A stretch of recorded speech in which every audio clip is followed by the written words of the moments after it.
জুলাই গণ অভ্যুত্থানে নিহতের পরিবারের সদস্য ও আহতদের জন্য সরকারি চাকুরিতে কোনো কোটা রাখা হবে না বলে জানিয়েছেন মুক্তিযুদ্ধ বিষয়ক উপদেষ্টা ফারুকী আজম।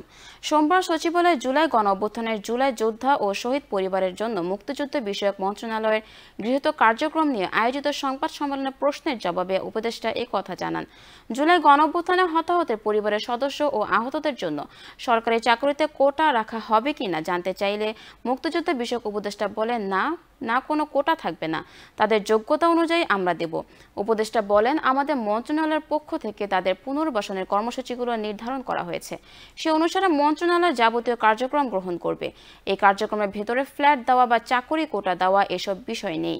পুনর্বাসনের কর্মসূচি আছে, পুনর্বাসন নানানভাবে হতে পারে।